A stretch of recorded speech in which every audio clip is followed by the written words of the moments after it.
ของไผของมันบ่ได้ว่ากันใส่เป็นก็มีคุณค่าใส่บ่เข้าท่าก็ผิดระเบียบกฎหมายใส่ให้เป็นประโยชน์ไม่เบิ่งข่าวออนไลน์อย่ามัวใส่ลายมันสิตายคือคำเขากล่าวนี่บ่เพิ่นว่าสังคมก้มหน้าเบิ่งคือคนบ้าทั้งยิ้มทั้งหัวบ่เศร้าเท่าจนหัวงอยังโทหยอกแซ่หยอกสาวเติมบัตรให้เขาแล้วนั่งเศร้าเฝ้าจอรอสายจังแม่นลาวคักแท้นอสมัยสู่มือลิ้นแต่มือถือบ่ฮู้สิเป็นสิตายเข้าป่าบ่อยากให้เว้าก็บ่สนใจลิ้นจนตาลายจักหน่อยตายไปก่อนมือถือ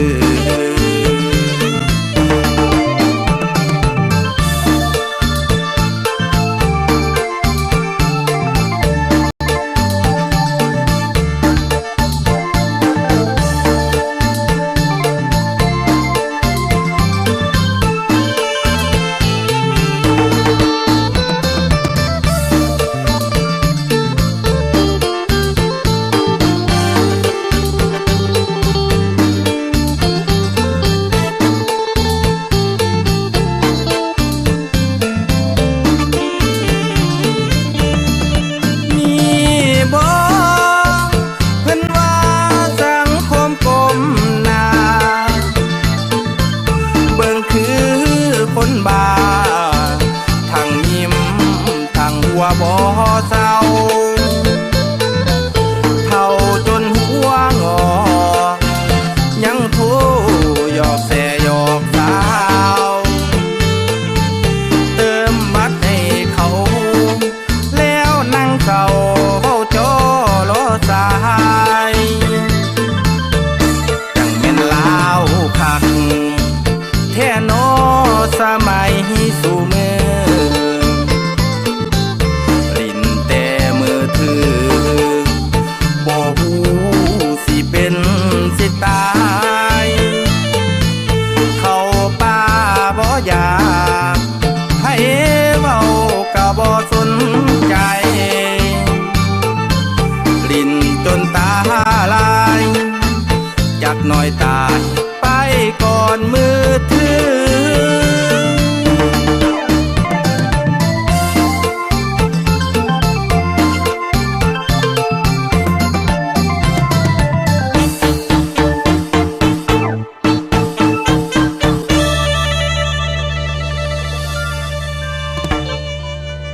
อยู่คนเดียวระวังจิตอยู่ร่วมมิตรระวังวาจามอบความสุขให้คนอื่นดีกว่าน้ำตาจะบ่หนองหน้าสบายดีท่านผู้ฟังที่เคารพเพื่อนมิตรรายการที่ฮักเพลงทุกท่านตอนรับท่านเข้าสู่บรรยากาศรายการเสียงเพลงและข่าวบริการทางเพจสถานีวิทยุโทรภาพแขวงกรุงศรีของพวกเฮาซึ่งรายการนี้ก็ได้ออกอากาศให้ทานได้รับฟังเป็นประจำทุกวันจันทร์วันพุธและวันศุกร์ของทุกอาทิตย์รายการนี้ก็เป็นรายการหนึ่งที่นำเอาข่าวสิ่งที่น่าสนใจสาระน่ารู้เสียงขับเสียงลำตลอดฮอดจะเป็นแจ้งการหรือประกาศหาพนักงานมาฝากมาต้นมาบอกมากล่าวมาเว้ามาว่าให้กับประธานได้รับรู้รับฟังนำกันเป็นประจำเลยมีทางรายการที่ฮักเพลงพบพ่อกันในนี้ก็ยังอยู่ในท่ามกลางบรรยากาศที่เต็มไปด้วย ความเบิกบานมวลซื่นกับการเฉลิมฉลองบันเด็กน้อยสากลวันที่1 มิถุนายนในทางกลางบันสำคัญดังกล่าวนั้นก็แม่นบันปลูกต้นไม้แห่งชาติซึ่งเห็นได้ภายในการกรมกองก็ได้พร้อมพากันปลูกต้นไม้อย่างเป็นขบวนการโพดพื้นเพื่อเป็นการปลูกจิตสำนึกให้กับลูกหลานเยาวชนหุ่นนุ่มหรือว่าเป็นการปลูกต้นไม้ให้เป็นป่าสีเขียวสร้างความร่มเย็นให้แก่พวกเฮาในแต่ละมื้อแต่ละวันฉะนั้นก็ถือว่าทุกๆภาคส่วนก็ได้ประกอบส่วนร่วมแรงร่วมใจการปลูกต้นไม้เพื่อเพิ่มพื้นที่สีเขียวเนาะในทางรายการตัวนี้ก็ทั้งเป็นการปลูกจิตสำนึกให้แก่น้องๆเยาวชนฉะนั้นก็เห็นได้ที่หลายบนก็แม่นได้พร้อมพากันปลูกอย่างเป็นขบวนการนอกจากที่ว่าต้นไม้ให้ร่มเย็นแล้วก็ยังเป็นการรักษาสิ่งแวดล้อมแล้วก็ยังเป็นบนที่ชัดจาว่าสิ่งอาศัยอยู่ให้ประโยชน์ได้สิ่งใดอย่างแก่สิ่งที่มีชีวิตฉะนั้นก็หลังจากที่เผาปลูกแล้วก็ต้องเอาใจใส่บัวระบาดรักษาเป็นต้นก็เป็นการรดน้ำใส่พุ้นดินเพื่อให้ต้นไม้ที่พวกเฮาปลูกไปนั้นมีอายุหรือว่าแข็งแรงขึ้นหรือว่าอีกอันนึงก็สามารถเฮ็ดให้เป็นป่าเขียวอมทุ่มพวกเฮาสามารถรู้สึกได้ถึงอากาศสดชื่นแล้วก็เฮ็ดให้มีความสุ่มเย็นลาเคียงคู่กันนั้นมีรายการที่อยากแพงนอกจากที่ว่าเป็นบันปลูกต้นไม้แห่งชาติครบรอบ46 ปีแล้วก็ยังเป็นบันเด็กน้อยสากลหลายๆท่านก็ได้ถือโอกาสนี้พาลูกพาหลานไปดินไปเที่ยวไปเยี่ยมยามญาติพี่น้องแต่อะไรก็ตามเด้อต้องเบิ่งแยงตนเองในการขับขี่มีสติในการเดินทางบ่ว่าท่านจะขึ้นเหนือเมื่อใต้ไปไกลก็ให้มีสติติดตามข่าวพยากรณ์อากาศเป็นประจำเพื่อหลีกเลี่ยงปรากฏการณ์จะเกิดขึ้นหรือว่าอุบัติเหตุจะเกิดขึ้นก็ว่าได้เนาะบางเทื่ออยู่บ้านเฮาแดดแจ้งอากาศแจ้งดีแต่ว่าระยะทางข้างหน้าที่พวกเราจะไปถึงจุดหมายปลายทางอาจจะมีอากาศปั่นป่วนหรือว่าฝนตกฟ้าคะนองอย่างกระทันหันจังซี่นะถ้าพวกเราบ่มีการติดตามบ่มีการกวดกาเบิ่งสภาพอากาศว่าในช่วงระยะนี้เป็นแนวใดเด้พวกเราบ่มีการวางแผนบ่มีการ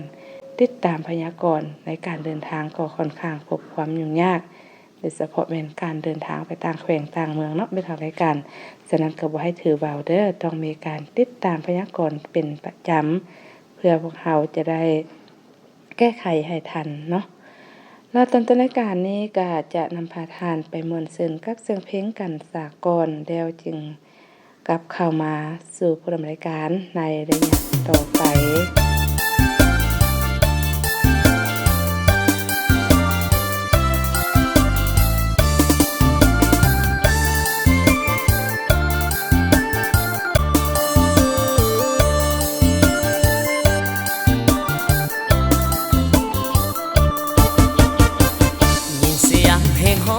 ย่องสาวสีเมืองว่าเป็นหนึ่งสาวบ้านเกินก็งามซึ้ง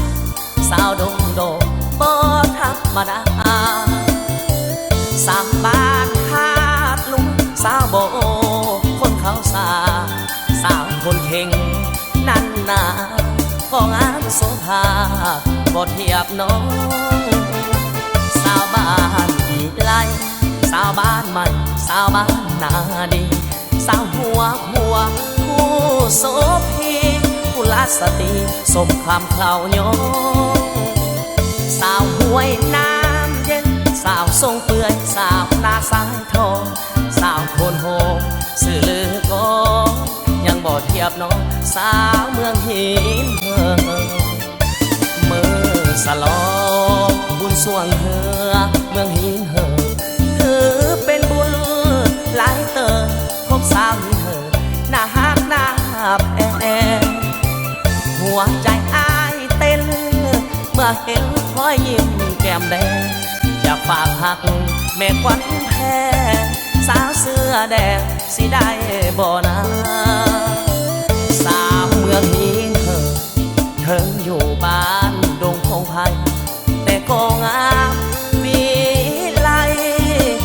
ใจพ่อป่านางฟ้าอยากมาเป็นเคยอยากสิเสยแม่ควันตาหากว่าน้องกรุณาจะบอกพ่อมาสู่ขอทันที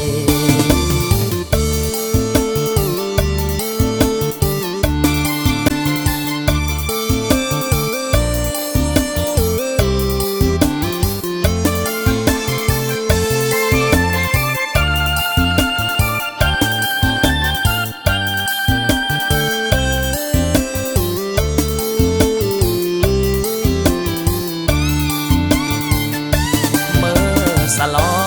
งบุญสวงเหือเมืองหินเหอถือเป็นบุญหลายเติมคมสาวหินเหอหน้าฮักหน้าแพงหัวใจอ้ายเต้นเมื่อเห็นพอยยิ้มแก้มแดง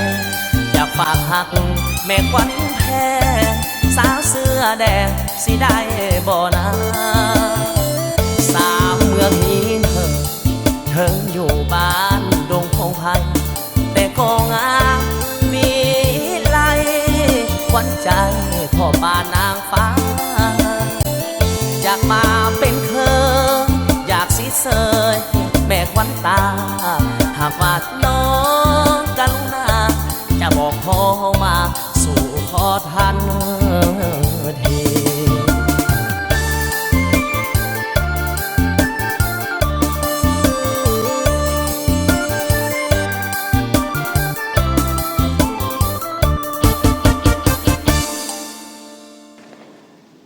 เจ้าไม่ทางรายการที่หักเพลง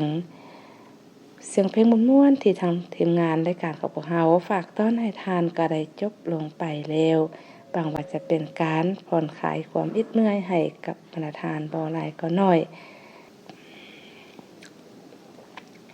ประโยชน์ต่างๆที่พวกเราสามารถได้รับจาก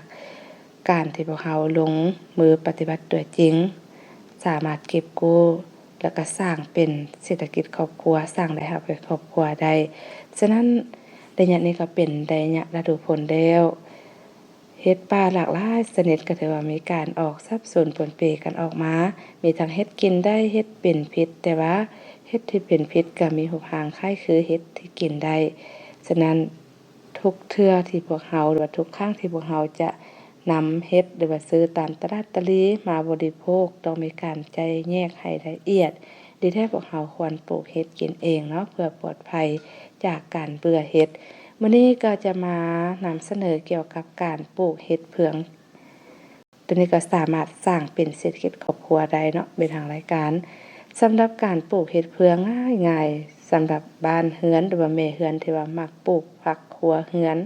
เอาไว้แต่งกินในครัวเฮือนหรือว่าได้ผักพืชที่สะอาดสดใสสดใหม่ปลอดสารพิษโดยเฉพาะเป็นการปลูกเห็ดเผืองมีหลายคนว่ายุ่งยากซับซ้อนแต่บางคนก็ว่าง่ายหากมันสักคนถามบทเรียนนำคนที่เคยปลูกผ่านมาและมีประสบการณ์มาก่อนดังนั้นแม่เฮือนพนักงานราชการที่มีเวลาว่างก็สามารถหันมาปลูกเห็ดเผืองเพื่อขายเป็นอาชีพเสริมให้กับครอบครัวย้อนว่าราคาของเห็ดดังกล่าวตามตลาดในแพงสมควรได้เนาะแล้วก็คนจำนวนหลายก็มักบริโภควันนี้ผู้ดำเนินการจะมาแนะนำการปลูกเห็ดเผืองลองมาศึกษาเบิ่งว่าวิธีดังต่อไปนี้จะสามารถปฏิบัติได้หรือบ่ก่อนอื่นหมดเฮาต้องสอกหาเฟืองมาไว้ให้ในจำนวนหลายพอสมควรซึ่งอิงตามกำลังแรงที่พวกเฮาทำการผลิตนำมาหดน้ำเสใบประมาณ 2-3 มื้อหาเอาไม้มาตีเป็นหางสำหรับเอาเฟืองใส่เหยียบให้แน่นหลังจากนั้นก็เอาเฟืองที่เฮาเสน้ำใบจนได้ตามที่ต้องการมาใส่หางไม้แบบแล้วเหยียบให้เฟืองแน่นพอสมควรจากนั้นก็โรยอาหารเสริมและนั่นจะนำไส้หำโรยลงก่อนแล้วก็เอาเสื้อเห็ดเผืองโรยลงใส่ไปโรยให้ใกล้ขอบกล่องเฟืองสำเร็จแล้วเนาะก็เอาเฟืองมาปุกทับแล้วก็หดน้ำให้ซุ่มพอสมควรขึ้นเหยียบอีกเทื่อหนึ่ง เฮาต้องการปลูกเฮ็ดหลายชั้นก็สามารถเฮ็ดได้ในกองเพืองกองหนึ่งๆนั้นเนาะแล้วพอครบชั้นที่พวกเฮากำหนดบางคนก็จะเฮ็ด5-6ชั้นก็ได้จากนั้นก็เอาถุงยางมาปกหุ้มกองเพืองไว้เพื่อควบคุมอุณหภูมิและที่สำคัญเวลาหดน้ำต้องหดทางข้างกองเพืองอย่าหดให้ถึกกองเพืองเด้อเสื้อเฮ็ดหรือว่าหดถึกเสื้อเฮ็ดเด็ดขาดในเวลา 2-3 มื้อหลังจากปลูกทำอิฐอุณหภูมิอยู่ภายในกองเพืองควรอยู่ในระดับ 35-38 องศาจากนั้น5-6 มื้อก็เฮ็ดก็จะเกิดและ 7-8 มื้อก็สามารถเก็บกู้ผลผลิตได้และก็เป็นอีกวิธีหนึ่งวิธีที่ปลูกง่ายและเหมาะสมกับผู้ที่มีสถานที่เหมาะสมหรือว่าสถานที่แคบฉะนั้นทานก็ลองเอาไปปฏิบัติเฮ็ดเบิ่งเด้อและบอกต่อหมู่ก็ได้เนาะเพื่อจะมีความสนใจต้องการอยากเฮ็ดอยากปลูกกินเองลดผ่อนการใช้จ่ายเติมเนาะถ้าว่าพวกเขาปลูกได้หลายก็สามารถเป็นสินค้าสร้างรายรับให้กับครอบครัวอีกด้วยเจ้ามาเพิ่งไปด้านนาทีจากทางรายการของพวกเขาก็รู้สึกว่าไหลหลังโคศกมาแล้วฉะนั้นก่อนจะปิดท้ายรายการนี้ก็จะให้ทานไปม่วนซื่นกับเสียงเพลงหนึ่งเติมและมิตรหักรายการไปก่อนเด้อพบกันใหม่ในมื้อหน้า 16:30 นาทีทุกวันจันทร์วันพุธและวันศุกร์ของทุกอาทิตย์ทางเพจสถานีวิทยุโทรภาพแขวงหรือว่าช่อง YouTube TikTok ของสถานีวิทยุโทรภาพแขวงของจังหวัดเฮาในกำหนดเวลาด้วยเนาะวันนี้ก็จะเวลาผ่านไปก่อนสบายดี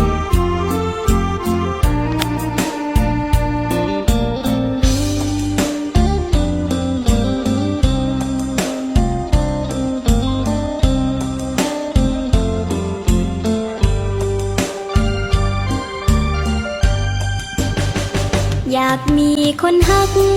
คิดให้คักๆก่อนแม่บอกแด่ถามแด่ฮักแท้นั้นมีอยู่ไสในโลกใบนี้มีแต่ผู้ชายหลายใจโลกไปกินไปสมใจแล้วก็ภายนี้ต่างคนต่างมา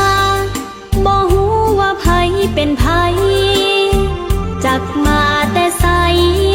บ่ฮู้ทั้งความชั่วดีได้แต่เห็นหน้าสบตาก็ฮักทันทีบ่คิดให้ดีฮักไปก็ต้องอกตมเมื่อข่าวฮักกันกินเกลือก็ยังว่าหวานฮักไปนานๆน้ำตาลไอก็ว่าคงไปเห็นคนใหม่อ้ายก็หนีไปลอยลมปล่อยน้องอกตมคืนคมน้ำตาหลั่งไหล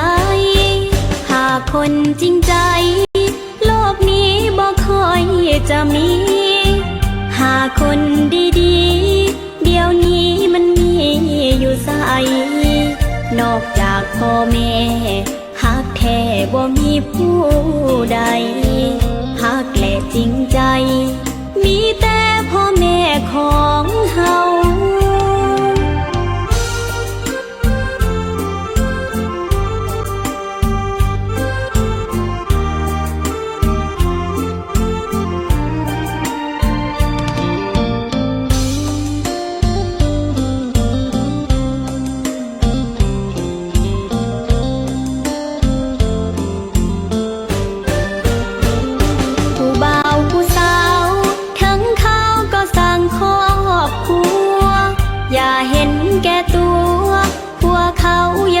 ไปเอาจะถือสาปแช่งถ้าหากไปแย่งของเขา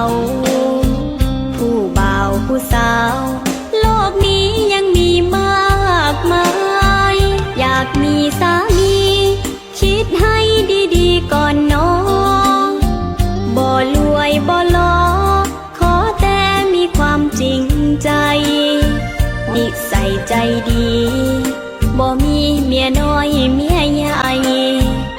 กและจริงใจอยากเป็นผัวเดียวเมียเดียว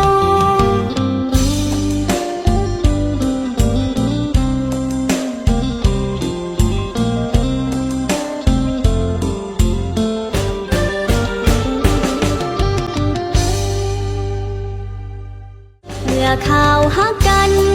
กินเกลือก็ยังว่าหวานหักไปนานๆน้ำตาลไอก็ว่าคมไปเห็นคนใหม่ไอก็หนีไปลอยลมปล่อยน้องอกตมคืนคมน้ำตาหลั่งไหล